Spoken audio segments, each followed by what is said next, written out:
साथियों नमस्कार। आज की जो हमारी क्लास रहने वाली है वो है संतुलित आहार और पोषण, फूड एंड न्यूट्रिशन। किस प्रकार का आहार संतुलित आहार कहलाता है और किस प्रकार से उस संतुलित आहार के माध्यम से शरीर द्वारा पोषण प्रदान किया जाता है, इसकी चर्चा हम आज की क्लास में करने वाले हैं। लेकिन उसको स्टार्ट करने से पहले हमें यह मालूम होना चाहिए कि मनुष्य अपना पोषण किस प्रकार से प्राप्त करता है, क्या उसकी क्रियाविधि होती है। तो आइए देखते हैं कि न्यूट्रिशन या पोषण किसी भी व्यक्ति द्वारा किस प्रकार से प्राप्त किया जाता है। तो न्यूट्रिशन के लिए सबसे पहली जो आवश्यकता होती है वो होती है भोजन। यानी कोई भी व्यक्ति अपना न्यूट्रिशन या पोषण जो प्राप्त करेगा वो किसके माध्यम से प्राप्त करेगा? भोजन के माध्यम से प्राप्त करेगा। तो आइए देखते हैं किस प्रकार से कोई भी व्यक्ति अपना पोषण प्राप्त करता है। जैसा हमने देखा किसके माध्यम से प्राप्त करेगा? भोजन। तो पोषण के लिए पहला जो आधारभूत तत्व होगा वो होगा भोजन। अब इस भोजन से कोई भी व्यक्ति पोषण तब प्राप्त कर सकता है जब इस भोजन में तीन चीजें हों। कौन कौन सी? मुख्य रूप से कार्बोहाइड्रेट, क्या हो? कार्बोहाइड्रेट हो, फैट हो और तीसरा प्रोटीन हो। इन तीनों चीजों को क्या करेगा व्यक्ति? यदि भोजन के रूप में ग्रहण करेगा तो उसे क्या होगा? पोषण प्राप्त होता है। अब कैसे होता है पोषण प्राप्त? पोषण के लिए जो भोजन ग्रहण किया गया है वो कहां तक पहुंचना जरूरी होता है? शरीर की जो क्रियात्मक इकाई होती है, क्रियात्मक इकाई होता है जिसे क्या बोला जाता है? कोशिका। यानी हमने जो भी जो भी कार्बोहाइड्रेट, जो भी फैट और जो भी प्रोटीन जो ग्रहण किया है वो कहाँ तक पहुँचना होगा? कोशिका तक पहुँचना होगा। अब भोजन हमारे मुंह से हम लेते हैं, हमारे मुख से हम कार्बोहाइड्रेट, फैट और प्रोटीन को ग्रहण करते हैं, लेकिन कोशिका तो शरीर के बहुत अंदर स्थित होती है।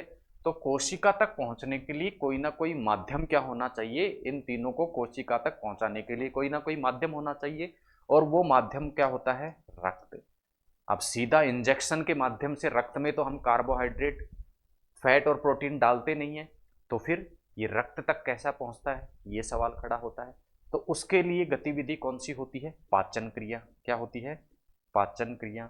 तो यानी पाचन क्रिया के माध्यम से रक्त में क्या पहुंचते हैं? ये कार्बोहाइड्रेट, फैट और प्रोटीन पहुंचते हैं और फिर ये कोशिका तक पहुंच जाते हैं। अब क्या रक्त में उसी रूप में ये भोजन पहुंच जाता है जिस रूप में हम लेते हैं? क्या हम रोटी खाते हैं या चावल खाते हैं, वो चावल, रोटी या आलू रक्त में तैरता हुआ कोशिका के पास पहुंच जाता है, या फिर किसी अन्य रूप में परिवर्तित होकर वो पहुंचता है? तो उसके लिए कार्बोहाइड्रेट को भी अपने सरलतम रूप में परिवर्तित होना पड़ेगा, क्योंकि रक्त में ऐसा नहीं है कि कार्बोहाइड्रेट के रूप में आपने चावल खाया और चावल तैरता हुआ कहाँ पहुंच गया? कोशिका तक पहुंच गया। उसके लिए इसको रक्त में परिवहन योग्य बनना पड़ेगा, और रक्त में परिवहन योग्य बनने के लिए इस कार्बोहाइड्रेट को ग्लूकोज में परिवर्तित होना पड़ेगा। इसी प्रकार फैट को फैटी एसिड में परिवर्तित होना पड़ेगा, और इसी प्रकार प्रोटीन को एमिनो एसिड में परिवर्तित होना पड़ेगा। तब ही ये किसी कोशिका तक रक्त परिवहन के माध्यम से पहुंच सकते हैं, और कोशिका तक रक्त के अलावा पहुंचने का अन्य कोई माध्यम शरीर के पास में नहीं है। यानी शरीर की कोशिका तक किसी भी वस्तु को जाना है तो वो रक्त में से या ब्लड में से तैर के ही जाना पड़ेगा। और तैरने के लिए किस रूप में परिवर्तित होना पड़ेगा? स्विमिंग कॉस्ट्यूम उसको पहनने पड़ेंगे। किसी भी पानी में तैरने के लिए जैसे स्विमिंग कॉस्ट्यूम पहनने जरूरी होते हैं, उसी प्रकार कार्बोहाइड्रेट, फैट और प्रोटीन को रक्त में तैरने के लिए रक्त में तैरने योग्य बनना पड़ता है। और वो तैरने योग्य अवस्था या स्विमिंग कॉस्ट्यूम क्या है? ग्लूकोज, फैटी एसिड और अमीनो एसिड, इनमें परिवर्तित होना पड़ेगा। और परिवर्तित होके अब ये रक्त के माध्यम से कहां चले जाएंगे? कोशिका तक चले जाएंगे। कोशिका तक चले जाएंगे तो कोशिका के सामने एक और समस्या है कि ये कोशिका केवल ग्लूकोज से ही अपना पोषण प्रदान प्राप्त कर सकती है। यानी चाहे हम फैटी एसिड लें चाहे अमीनो एसिड लें, लेकिन कोशिका तो ऊर्जा किससे प्राप्त करेगी? केवल ग्लूकोज से ही प्राप्त करेगी। या तो कहने का तात्पर्य क्या हुआ? जितना भी फैटी एसिड और अमीनो एसिड हमने खाया है उसको भी क्या करना पड़ेगा? ग्लूकोज में परिवर्तित होना पड़ेगा। क्या करना पड़ेगा? ग्लूकोज में परिवर्तित होना पड़ेगा।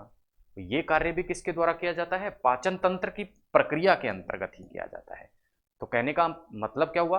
भोजन हम ग्रहण करेंगे, मुख के माध्यम से पाचन तंत्र तक पहुंचेगा। अब पाचन तंत्र उसे एब्जॉर्ब करके, जैसे मुख से हमने क्या लिया? भोजन लिया, ठीक है, भोजन के रूप में हमने कार्बोहाइड्रेट, फैट और प्रोटीन लिया। अब ये कहाँ पहुंचा, हमारे पाचन सिस्टम, डाइजेस्टिव सिस्टम में अलग अलग जगह अलग अलग प्रकार के कार्बोहाइड्रेट, फैटी एसिड और अमीनो एसिड है, वो अपने सरलतम रूप में परिवर्तित होते हैं और आंतों तक पहुंचते पहुंचते, छोटी आंत तक पहुंचते पहुंचते, छोटी आंत तक पहुंचते पहुंचते ये सारा कार्बोहाइड्रेट, फैट और प्रोटीन जो हमने लिया है वो अब इस छोटी आंत में किस रूप में परिवर्तित हो चुका होता है, या तो ग्लूकोज में परिवर्तित हो चुका होता है, या फैटी एसिड में परिवर्तित हो चुका है, या एमिनो एसिड में परिवर्तित हो चुका है। अब ये जो आंत की दीवारें हैं उससे ये क्या होगा, एब्जॉर्ब होगा, क्या होगा, अवशोषित होगा और कहां पहुंच जाएगा, रक्त में पहुंच जाएगा और रक्त से ये कहां पहुंचेगा, कोशिका में। अब समस्या मैंने क्या बताई कि कोशिका तो केवल अपना पोषण किससे लेती है, ग्लूकोज से लेती है। अब ग्लूकोज से लेती है तो इस फैटी एसिड और एमिनो एसिड को भी ग्लूकोज में परिवर्तित होना पड़ेगा और ये कार्य किसके द्वारा किया जाता है, लीवर के द्वारा किया जाता है, लीवर के द्वारा किया जाता है। लीवर एक स्पेसिफिक प्रक्रिया जिसे ग्लूकोनियोजेनेसिस कहते हैं, ग्लूकोनियोजेनेसिस कहते हैं। इस ग्लूकोनियोजेनेसिस प्रक्रिया के द्वारा फैटी एसिड और अमीनो एसिड को किसमें परिवर्तित कर देता है, ग्लूकोज में परिवर्तित कर देता है और इस ग्लूकोज को पुनः कहाँ चला जाता है, ये सेल के पास में चला जाता है। तो ये था लीवर का रोल। अब एक्स्ट्रा मात्रा में कुछ ग्लूकोज भी क्या करता है, स्टोर करके रखा जाता है, वो भी किसके द्वारा रखा जाता है, लीवर के द्वारा रखा जाता है। यानी जितना कोशिका को चाहिए उससे ज्यादा ग्लूकोज जो रक्त में आता है उस ग्लूकोज को लीवर अपने पास में क्या कर लेता है, स्टोर कर लेता है, क्या कर लेता है, स्टोर कर लेता है। और उस स्टोरेज की प्रक्रिया के अंतर्गत ग्लूकोज को लीवर किस में परिवर्तित कर देता है, ग्लाइकोजन में परिवर्तित कर देता है और इस प्रक्रिया को क्या कह देते हैं, ग्लाइकोजेनेसिस, क्या कह देते हैं, ग्लाइकोजेनेसिस। तो ग्लाइकोजेनेसिस के माध्यम से लीवर एक्स्ट्रा ग्लूकोज को किसमें परिवर्तित कर देता है, ग्लाइकोजन में। यानी ग्लूकोज को ग्लाइकोजन के फॉर्म में लीवर स्टोर करके रखता है और जब भी ग्लूकोज की आवश्यकता होती है इस ग्लाइकोजन को वापस से ग्लूकोज में लीवर बदल देता है और इस वाली प्रक्रिया को क्या बोल देते हैं, ग्लाइकोजिनोलाइसिस, ग्लाइकोजिनोलाइसिस। तो तीन प्रक्रियाएं यहां हमें देखने को मिली। पहली ग्लूकोनियोजेनेसिस, ग्लूकोनियोजेनेसिस का परिभाषित यदि हम करें तो ग्लूकोनियोजेनेसिस का मतलब हो गया जो नॉन कार्बोहाइड्रेट हैं उनको किस में बदल देना, ग्लूकोज में बदल देना। दूसरा शब्द हो गया ग्लाइकोजेनेसिस, इसके अंतर्गत ग्लूकोज को ग्लाइकोजन में बदला जाता है। और तीसरा शब्द हो गया ग्लाइकोजिनोलाइसिस जिसके अंतर्गत वापस से ग्लाइकोजन को ग्लूकोज में बदला जाता है। तो ये तीन प्रमुख शब्द न्यूट्रिशन के संदर्भ में क्या होते हैं, प्रयुक्त किए जाते हैं। तो न्यूट्रिशन का बेसिक आधार हमने समझ लिया कि न्यूट्रिशन किसके माध्यम से प्राप्त होता है शरीर को, कोशिकाओं के माध्यम से, लेकिन कोशिकाओं को भी किसके माध्यम से, ग्लूकोज के माध्यम से। अब ये ग्लूकोज कोशिकाओं के पास में पहुंचता कैसे है, भोजन के रूप में हम इसको क्या करते हैं, ग्रहण करते हैं। तो अल्टीमेटली पोषण कोशिका का किस पे निर्भर करता है, हमारे द्वारा किए गए भोजन पर निर्भर करता है। अब बात करते हैं कि भोजन में हम क्या क्या लेते हैं और कितना पोषण किसी व्यक्ति को आवश्यक होता है। तो ऐसे सभी पदार्थ जो शरीर को स्वस्थ रखने के लिए आवश्यक होते हैं और उसको क्या करते हैं, ऊर्जा प्रदान करते हैं, वो क्या कहलाते हैं, पोषक पदार्थ कहलाते हैं। क्या कहलाते हैं, पोषक पदार्थ या न्यूट्रिएंट्स कहलाते हैं। अब इस न्यूट्रिएंट्स या पोषक पदार्थों में शरीर को स्वस्थ रखने के लिए या शरीर को अपना काम सुचारू रूप से करने के लिए आवश्यक सभी पदार्थ इसमें होने चाहिए इस भोजन में। तो वो पदार्थ कौन कौन से हैं, कार्बोहाइड्रेट, प्रोटीन, वसा, विटामिन और कुछ प्रकार के लवण। ठीक है, ये सभी पदार्थ जब शरीर को मिलते रहेंगे तो शरीर अपना कार्य सुचारू रूप से करता रहेगा। हम कार्बोहाइड्रेट, प्रोटीन और वसा और विटामिन सेल्स या कोशिका तक किस रूप में पहुंचते हैं वो हम पहले ही देख चुके हैं। अब चाहे शाकाहारी व्यक्ति हो चाहे मांसाहारी व्यक्ति हो, दोनों को ही ये क्या करने होते हैं, ये पोषक पदार्थ क्या होते हैं, अपने डाइट या भोजन या आहार के माध्यम से प्राप्त करने होते हैं। अब ऐसा कोई भी आहार जो चाहे शाकाहारी आहार हो चाहे मांसाहारी आहार हो, ऐसा आहार जिसमें शरीर को अपने फंक्शन करने के लिए सभी प्रकार के पोषक पदार्थ आवश्यक मात्रा में उपस्थित हों, वो आहार क्या कहलाता है, संतुलित आहार कहलाता है। पहले ये माना जाता था कि दूध क्या है, एक बैलेंस डाइट है, इसमें सभी प्रकार के पोषक तत्व निहित हैं, लेकिन वर्तमान में दूध को पूर्ण आहार या बैलेंस डाइट के रूप में नहीं माना जाता, क्योंकि दूध में एक तो क्या नहीं होता, विटामिन डी नहीं होता, इसके अलावा शरीर के लिए एक आवश्यक लवण लोह या फेरस नहीं होता, इसलिए दूध को अब संतुलित आहार या बैलेंस डाइट नहीं माना जाता। अब बैलेंस डाइट से आवश्यक ऊर्जा शरीर को प्राप्त हो जानी चाहिए। बैलेंस डाइट का तात्पर्य क्या हो गया, वो भोजन जो शरीर को आवश्यक है वो ऊर्जा शरीर को प्रदान कर दे, लेकिन उस ऊर्जा की डेफिनेशन अलग अलग कैटेगरी के लिए अलग अलग है। जैसे फॉर एग्जाम्पल, ऐसा कोई भी व्यक्ति जो मेहनत का कार्य करता है उसके लिए संतुलित आहार कौन सा होगा, वो आहार जो उसे 300 कैलोरी की ऊर्जा दे दे, यदि ये पुरुष है तो। और मेहनत का कार्य करने वाली कोई महिला जो है उसके लिए संतुलित आहार क्या होगा, ये ऐसा भोजन जो उसे 2500 कैलोरी की ऊर्जा प्रदान कर दे। इसी प्रकार सामान्य कार्य जो कोई व्यक्ति करता है और पुरुष है तो उसके लिए संतुलित आहार कौन सा होगा, ऐसा आहार जो उसे 2100 कैलोरी की ऊर्जा प्रदान कर दे। इसी प्रकार सामान्य कार्य करने वाली महिला के लिए संतुलित आहार की परिभाषा होगी ऐसा कोई भी आहार जो उसे 2000 कैलोरी की ऊर्जा प्रदान कर दे। तो ये थे कुछ पोषक पदार्थ, और अलग अलग व्यक्तियों की कैटेगरी के लिए पोषक पदार्थ या संतुलित आहार की डेफिनेशन क्या होती है उसको हमने जाना। अब दूसरा शब्द जो न्यूट्रिशन के संदर्भ में प्रयुक्त किया जाता है वो है BMI, बॉडी मास इंडेक्स। और बॉडी मास इंडेक्स के अंतर्गत क्या देखा जाता है, शरीर का भार और शरीर की जो लंबाई होती है उसका अनुपात निकाला जाता है, और शरीर के भार और लंबाई के अनुसार एक बॉडी मास इंडेक्स हमें प्राप्त होता है। तो कहने का तात्पर्य क्या हुआ कि व्यक्ति का जो भार या वजन होता है वो उसकी लंबाई के अनुसार ही होना चाहिए। लंबाई अधिक है तो उसी मात्रा में उसका वजन भी यदि अधिक होगा तो वह व्यक्ति स्वस्थ माना जाएगा, उसको ऐसा माना जाएगा कि वो पर्याप्त पोषक पदार्थ प्राप्त कर रहा है। यानी पोषण का जो स्तर मापा जाता है वो शरीर का जो वजन और उसकी लंबाई का अनुपात होता है उसके माध्यम से मापा जाता है, और उससे एक इंडेक्स बनता है, उसे क्या कह देते हैं, बॉडी मास इंडेक्स कह देते हैं। और आदर्श रूप में बॉडी मास इंडेक्स कितना होना चाहिए, 18.5 होना चाहिए, 18.5 होना चाहिए।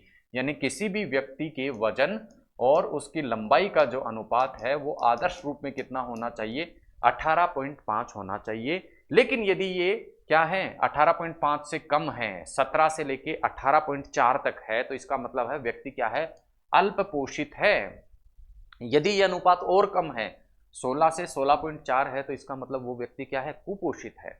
लेकिन किसी व्यक्ति का वजन अपनी लंबाई के अनुपात में इतना कम है कि उसका बॉडी मास इंडेक्स 16 से कम निकल कर आता है, तो व्यक्ति के भूख से मरने की स्थिति में क्या हो आ जाता है। तो ये था बॉडी मास इंडेक्स BMI, और इसके द्वारा किस प्रकार से पोषकता के स्तर को मापा जाता है उसकी बात की। फिलहाल वापस हम लौटते हैं पोषक आहार पर या संतुलित भोजन पर। संतुलित भोजन का निर्धारण किसके द्वारा किया जाता है, पोषक पदार्थों के द्वारा किया जाता है। और पोषक पदार्थ या न्यूट्रिशन हमने देखे थे कौन कौन से होते हैं, एक तो क्या होता है कार्बोहाइड्रेट, एक प्रोटीन, एक वसा और एक विटामिन। इसके अलावा कुछ लवण भी होते हैं, उनकी हम अलग से बात करेंगे। तो मोटे तौर पर ये तीन जो पदार्थ होते हैं इनको मैक्रोन्यूट्रिएंट्स बोलते हैं, यानी जो ज्यादा मात्रा में शरीर को चाहिए, मैक्रोन्यूट्रिएंट। और कुछ पदार्थ सूक्ष्म मात्रा में शरीर को चाहिए होते हैं, उनको क्या बोलते हैं, माइक्रोन्यूट्रिएंट्स बोल देते हैं। पहले बात करते हैं मैक्रोन्यूट्रिएंट्स, उसमें से सबसे पहला हम देख रहे हैं कार्बोहाइड्रेट। कार्बोहाइड्रेट जो होते हैं ये एक प्रकार के बहुलक होते हैं। क्या होते हैं, बहुलक होते हैं, पॉलीमर होते हैं, और इनकी जो सिंगल यूनिट होती है, एक जो यूनिट होती है उसको क्या बोलते हैं, मोनोसैकेराइड बोलते हैं। जैसे ग्लूकोज और फ्रक्टोज क्या है, एक यूनिट है किसकी, कार्बोहाइड्रेट की। अब ये मोनोसैकेराइड आपस में मिलकर डाइसैकेराइड, पॉलीसैकेराइड बना लेते हैं। जैसे चीनी जो हम खाते हैं, वो चीनी या शर्करा क्या है, वो चीनी या शर्करा का जो वैज्ञानिक नाम है वो क्या है, सुक्रोज। क्या नाम है, सुक्रोज। और ये सुक्रोज किससे मिलकर बनी होती है, ग्लूकोज के दो अणुओं से, यानी ग्लूकोज प्लस ग्लूकोज, यानी क्या हो गई ये डाइसैकेराइड। इसको क्या कह दिया, डाइसैकेराइड। इसी प्रकार बहुत सारी यूनिट यदि मोनोसैकेराइड की जुड़ जाती हैं तो वो क्या कहलाती हैं, पॉलीसैकेराइड कहलाती हैं। जैसे स्टार्च, स्टार्च में बहुत सारी ग्लूकोज के अणु आपस में क्या होते हैं, जुड़े हुए होते हैं। ठीक है, स्टार्च किस में पाया जाता है, आलू में, चावल में, ये सभी क्या होते हैं, पॉलीसैकेराइड होते हैं। तो कहने का तात्पर्य क्या हो गया, कार्बोहाइड्रेट एक तरीके से क्या है, पॉलीसैकेराइड है या डाइसैकेराइड है या मोनोसैकेराइड है। मोनोसैकेराइड का उदाहरण ग्लूकोज, मोनोसैकेराइड दो यदि आपस में जुड़ जाते हैं तो डाइसैकेराइड, उदाहरण क्या हो गया, घर में खाई जाने वाली चीनी जिसका वैज्ञानिक नाम है सुक्रोज। इसी प्रकार यदि बहुत सारे मोनोसैकेराइड आपस में जुड़ जाते हैं तो उसको क्या बोल देते हैं, उसको बोल देते हैं हम पॉलीसैकेराइड। उदाहरण क्या है, आलू में पाया जाने वाला स्टार्च। अब स्रोत की यदि हम बात करें तो शुगर से, चावल से, गेहूं से, आलू से हमें क्या पड़ता है भोजन के रूप में, ये चीजें यदि हम लेंगे तो हमें क्या मिल जाएगा, कार्बोहाइड्रेट प्राप्त हो जाएगा। अब यदि इस कार्बोहाइड्रेट को हम प्राप्त नहीं करें अपने भोजन में तो कार्बोहाइड्रेट का मुख्य कार्य क्या है, हमने देखा था ग्लूकोज का मुख्य कार्य क्या, शरीर को ऊर्जा प्रदान करना। यदि कार्बोहाइड्रेट की कमी होगी भोजन में तो शरीर को ऊर्जा नहीं मिलेगी, तो कमी से क्या हो जाएगा, शरीर को ऊर्जा प्राप्त नहीं होगी, शरीर थका हुआ सा रहने लगेगा। दूसरा जो मैक्रोन्यूट्रिएंट है वो है प्रोटीन। अब प्रोटीन भी क्या है, एक बहुलक है, क्या है, बहुलक है, और छोटी छोटी यूनिट मिलकर क्या बनाती हैं, प्रोटीन को बनाती हैं। और जो सिंगल यूनिट होती है प्रोटीन की उसको क्या बोल देते हैं, एमिनो एसिड बोल देते हैं। जब बहुत सारे एमिनो एसिड आपस में जुड़ जाते हैं तो उसको क्या बोल देते हैं, पॉलीपेप्टाइड या प्रोटीन बोल देते हैं। तो एमिनो अम्ल मिलकर क्या बनाते हैं, पॉलीपेप्टाइड बनाते हैं, और पॉलीपेप्टाइड ही क्या होते हैं, प्रोटीन। यदि प्रोटीन के सोर्सेस की, स्रोतों की यदि हम बात करें तो वो है गेहूं, चावल, दाल, और मांस में भी क्या पाया जाता है, प्रोटीन पाया जाता है। कार्य की यदि बात करें, शरीर में क्या कार्य प्रोटीन करता है, तो प्रोटीन मुख्य रूप से शरीर का क्या है, निर्माणकारी तत्व है। हमारी जो मांसपेशियां होती हैं वो किसकी बनी हुई होती है, प्रोटीन में। तो मांसपेशियों के निर्माण का जो आधारभूत तत्व है वो क्या है, प्रोटीन है। इसके अलावा हमारे शरीर में लगभग जितने भी एंजाइम होते हैं वो भी क्या होते हैं, प्रोटीन ही होते हैं।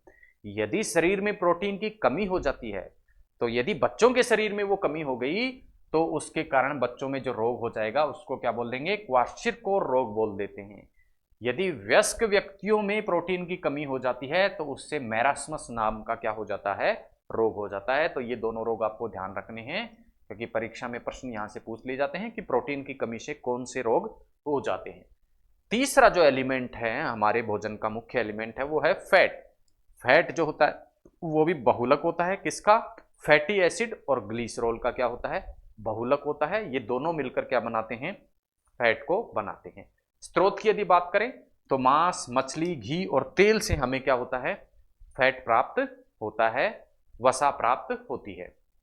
वसा का जो कार्य होता है वो होता है शरीर का, एक तो सबसे पहली चीज शरीर का तापमान बनाए रखना, शरीर को ऊर्जा प्रदान करना, और तीसरा कार्य होता है शरीर के जो आंतरिक अंग होते हैं उनकी सुरक्षा करना, क्योंकि ये शरीर के आंतरिक अंगों की तरफ एक क्या बना देते हैं, आवरण बना देते हैं। ये थे इसके प्रमुख कार्य। तो हमने देखा कि चाहे वो कार्बोहाइड्रेट हो, चाहे प्रोटीन हो, चाहे वसा हो, तीनों के द्वारा ही शरीर को ऊर्जा प्रदान की जाती है।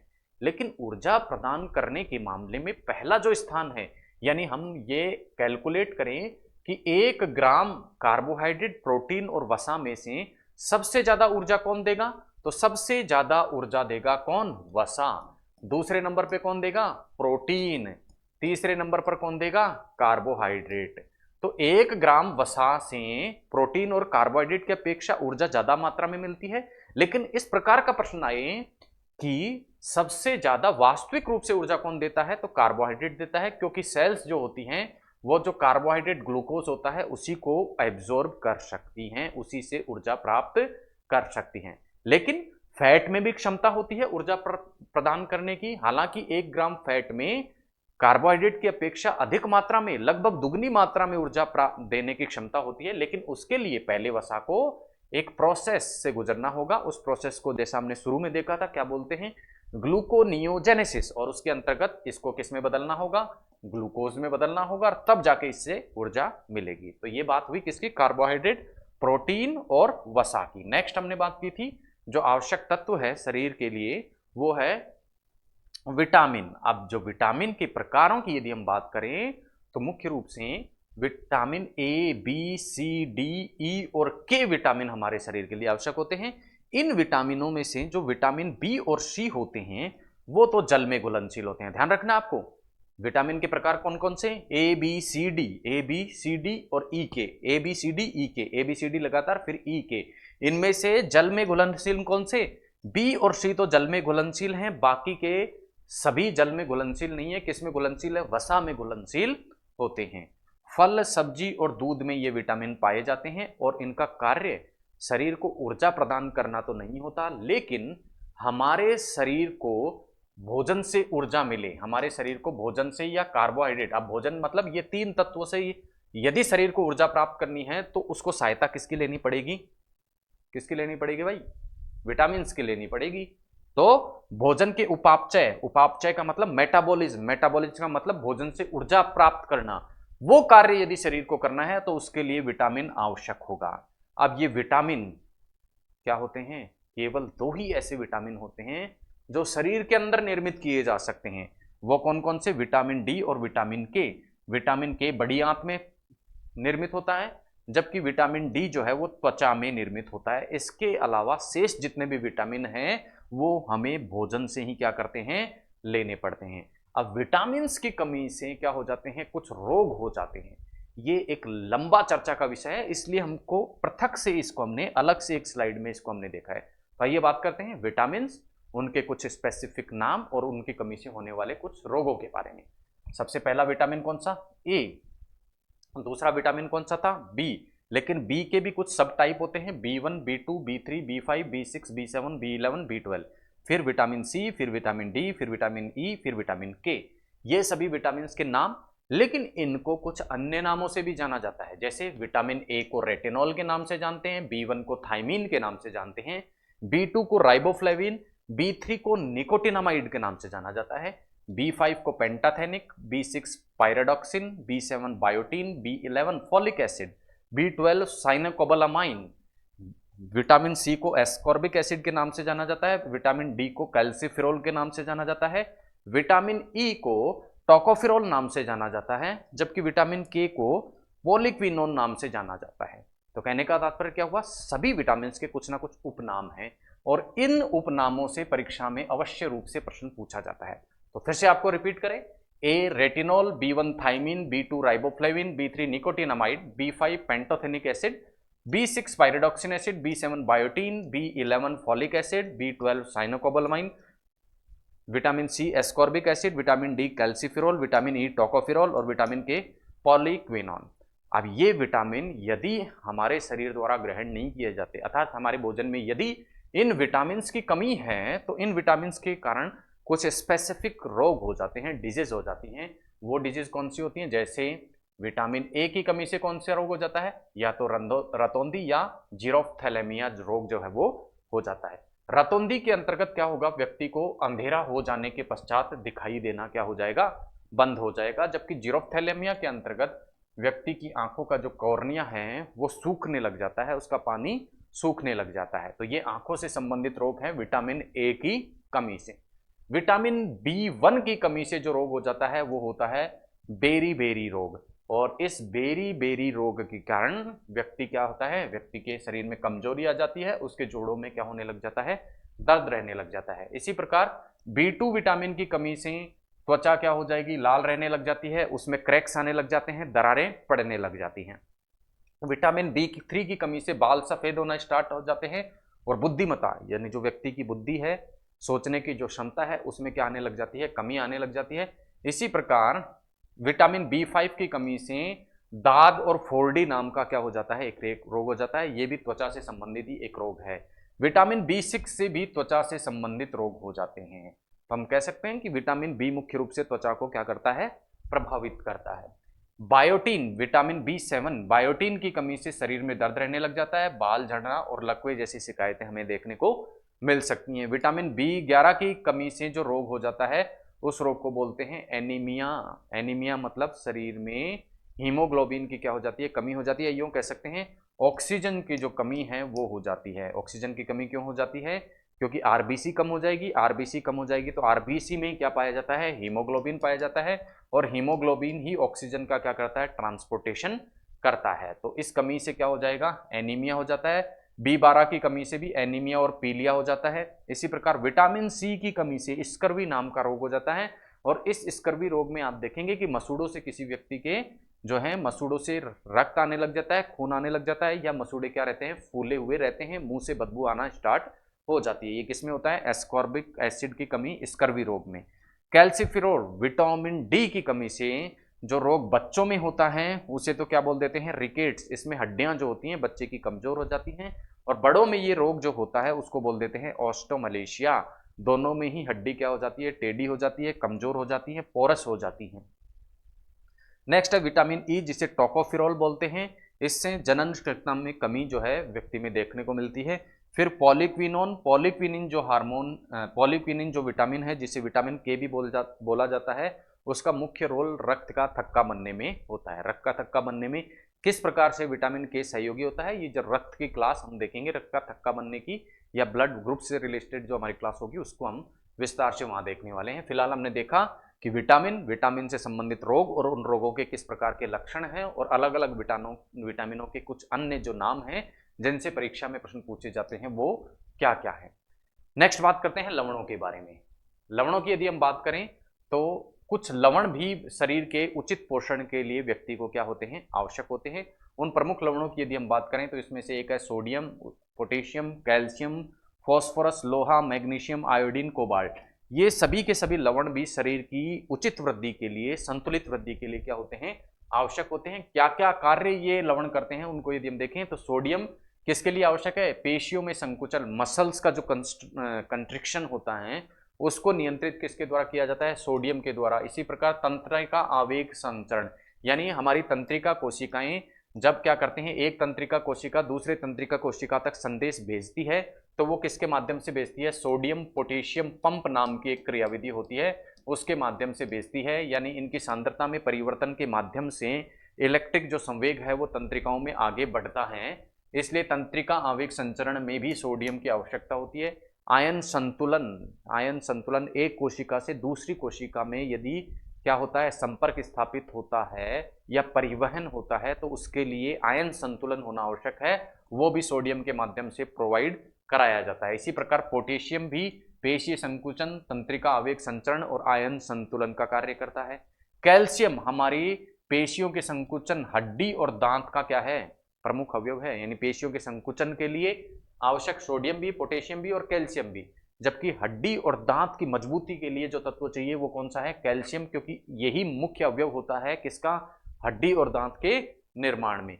फॉस्फोरस हड्डी और दांत के निर्माण में आवश्यक, आयन संतुलन के लिए आवश्यक।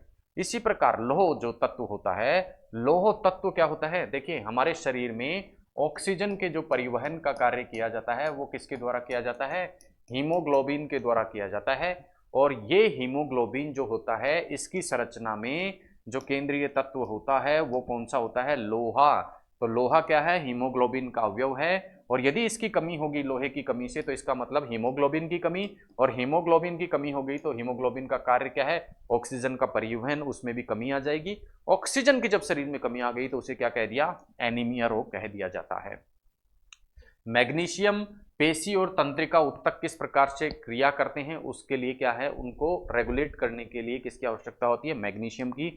आयोडीन थायरोक्सिन जो हमारा हार्मोन है उसके संश्लेषण के लिए, जो कि थायराइड ग्लैंड के द्वारा स्रावित किया जाता है, उसका संश्लेषण तभी संभव है जब हमारे शरीर में आयोडीन की कमी ना हो, प्रॉपर रूप से आयोडीन लवण हमें मिलता रहे।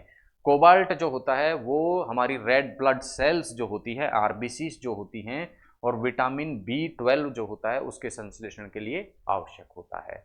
तो ये थी कुछ महत्वपूर्ण लवण और उनके शरीर में क्या कार्य होते हैं उनके बारे में कुछ खास बातें।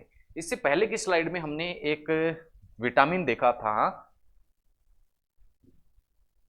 टोकोफिरोल, ठीक है, टोकोफिरोल नाम का जो विटामिन था उसको हमने क्या कहा था, विटामिन ई। और इसी प्रकार का एक विटामिन B12 जो है वो देखा था हमने साइनोकोबालामाइन। अब ये साइनोकोबालामाइन या विटामिन B12 की जो कमी है वो हमें अक्सर शाकाहारी व्यक्तियों में देखने को मिलती है, क्योंकि विटामिन B12 का जो प्रमुख स्रोत है वो क्या है, मछली का तेल या मांस या मीट।